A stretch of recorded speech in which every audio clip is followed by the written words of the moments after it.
Hello my dear students. So in today's class we are going to cover a small topic called header files. Header files in C. So in the first C program you have seen that I have used include stdio.h, and at that time I have told you that this header file is basically used when we want to use some input-output functions such as printf and scanf.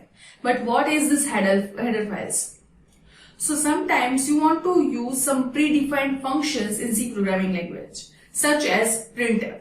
So you all know that if you want to display some output on the screen, you can use printf functions. Printf function. But how do my computer know that whenever I am writing printf, what should they do?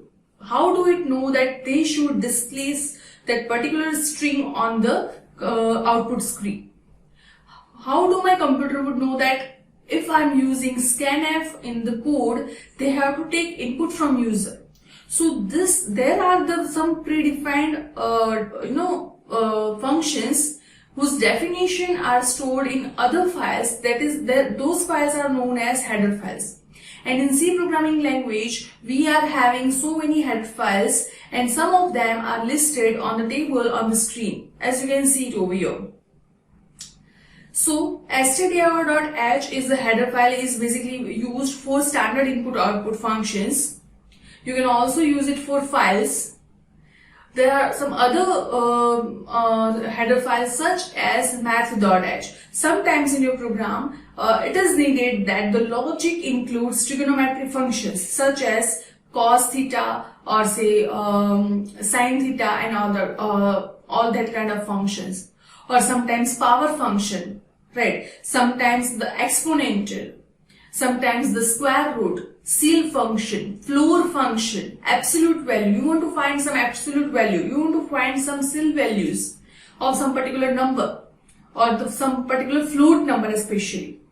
So at that time you can use math.h. These functions are already defined inside math.h. You just have to include math.h header file inside your program and you can directly use those predefined functions. Ctype is basically used when you are dealing with characters, such as suppose the entered character is in lowercase or not, the entered character is in uppercase or not, the entered character is alphanumeric or not. That kind of function, that kind of thing can be done by using ctype.h. And you can see so many types of header files on this list. I'm not going to explain this header files in detail in this program because you don't know about strings. I cannot explain string right now. So whenever we are doing practicals, we are going to use this header file accordingly, but you just have to understand that this kind of header file exists. And if you want to know more about this header file, you can simply search on Google for that. But I am telling you that we are going to cover most of them in our programs. So don't worry about that. This video is just all about the header files, the basic introduction of header files. If you have any doubt, you can just comment below the comment section and ask me. I'll try to solve your doubt in this video. See you in the next class. Thank you so much.